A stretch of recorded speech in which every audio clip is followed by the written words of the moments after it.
Hello दोस्तों, the reason podcast में आपका स्वागत है। तो आइए आज फिर से सुनते हैं एक सच्ची और डरावनी कहानी। मैंने खुद से वादा किया था कि कभी वहाँ वापस नहीं जाऊँगा। उस रात के बाद से वह घर बंद पड़ा था, सड़क के अंत में बुला दिया गया।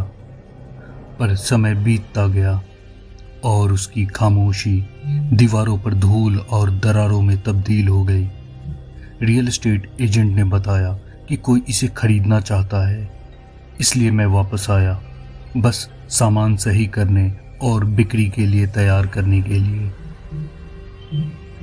पर जैसे ही मैंने जंग लगे दरवाजे का हैंडल छुआ, मैं जान गया कि यह आसान नहीं होगा।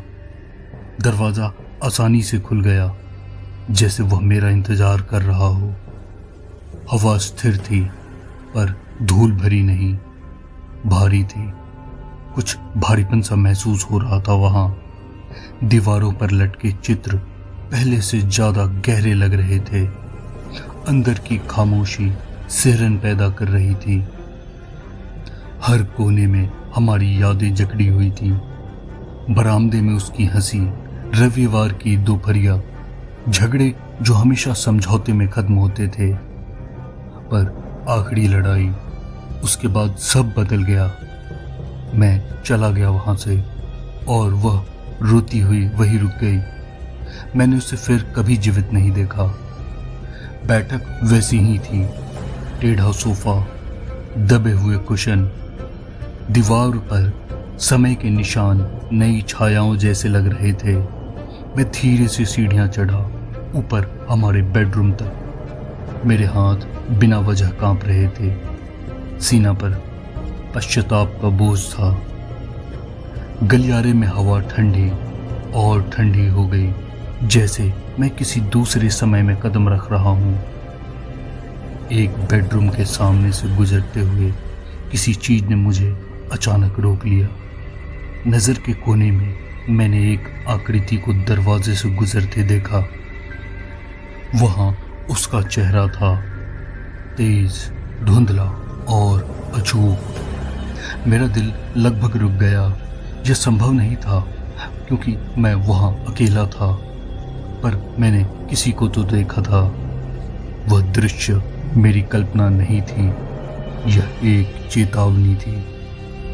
कमरे में घुसा तो कुछ भी नहीं था, न धूल उड़ी, न कोई मौजूदगी, पर हवा में उसकी परिचित खुशबू थी। इत्र नहीं, बस एक तरह की उपस्थिति का आभास, जैसे कोई अभी जा नहीं गया हो, बल्कि वही ठहरा हो, जैसे वह कहीं से मुझे देख रही हो। मैं बिस्तर पर बैठा। मैं सोच रहा था, या पछतावा कर रहा था, अपराध बोध या कुछ और। उस रात, हमारी आखिरी रात, मैंने वे शब्द कहे जो नहीं कहने चाहिए थे। वह रोई, मेरे रुकने की गुहार लगाई, और मैं दरवाज़ा जोर से बंद करके चला गया था। मैंने रात वहीं बिताई। नींद नहीं आ रही थी। आंखें बंद करते ही गलियारे में उसकी छाया दिखती। एक समय मुझे यकीन हो गया, यह सिर्फ छाया नहीं थी, वह वहीं थी, मुझे देख रही थी। मेरे इर्द गिर्द कहीं तो वो छिपी थी। सुबह रसोई में गया तो मेज पर एक कप रखा था, वहीं जो वह इस्तेमाल करती थी, साफ, बिना धूल के, जैसे अभी रखा गया हो। मैं कांप उठा। यह संभव नहीं था। अगले कुछ दिन मैं वहीं फंसा रहा। दरवाजे अपने आप बंद हो जाते, खिड़कियां नहीं खुलती, फोन का सिग्नल गायब हो गया। लगा जैसे घर ने मुझे कैदी बना लिया हो, या फिर मुझे निगलने की तैयारी में हो। तीसरे दिन सीढ़ियों की चरचराहट सुनाई दी। मैं नीचे था, पर वहां कोई भी नहीं था। ऊपर देखा तो किसी के नंगे पैर झलके। दौड़ कर गया, लेकिन कुछ नहीं, बस एक ठंडक थी वहां। मैंने उससे बात करनी शुरू की, माफी मांगी, कहा कि सब बात का मुझे पछतावा है, कहा कि उसे वापस चाहता हूं और घर की खामोशी मेरी सारी बातों को सुन रही थी। जब तक एक रात उसने जवाब नहीं दिया। उसकी आवाज़ थी धीमी पीछे से, तुम लौट आए। मैं तेजी से मुड़ा पर अंधेरा था। यह धमकी नहीं थी, यह उसका बयान था। उसके बाद वह मुझे हर कहीं दिखने लगी, कभी बिस्तर पर, कभी बगल में, कभी बरामदे में खड़ी, हमेशा चुप धंसी आंखों के साथ, जैसे सालों से पलक न झपकाई हो। पहली बार जब वह पास आई मैं जम गया था। डर नहीं लगा, शर्मिंदगी हुई थी। उसकी आंखें वैसी नहीं थीं जैसे पहले हुआ करती थीं। उसकी आंखें अब अंधेरे कुएं जैसी थीं, जिनमें देखो तो डूब जाओगे। पर मैंने माफ़ी मांग रखी थी उससे। उसने कुछ नहीं कहा, बस मेरे गाल को छुआ। पत्थर जैसी ठंड पर जीवित होने वाली कोमलता। मैंने आंखें बंद कर ली और चाहा कि वह मुझे अपने साथ ले जाए।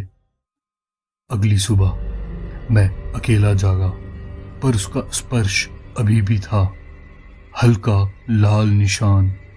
मैंने सोचा शायद यही न्याय है, शायद मेरी सजा यही है, और वह बस मेरे स्वीकार करने का इंतजार कर रही है। मैंने एक दोषी की दिनचर्या जी, उससे बातें की, मेज पर उसकी कुर्सी खींची, बिस्तर पर उसी तरफ सोया और इंतजार किया। एक रात बेडरूम में कुछ गिरने की आवाज आई। वो हमारा फोटो फ्रेम था, समुद्र यात्रा वाला।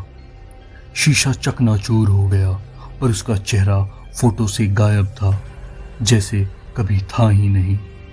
यह देखकर मैं सन्न रह गया। शक हुआ कि वह निशान मिटा रही है, या शायद मुझे किसी अनजाने समझौते के लिए तैयार कर रही है।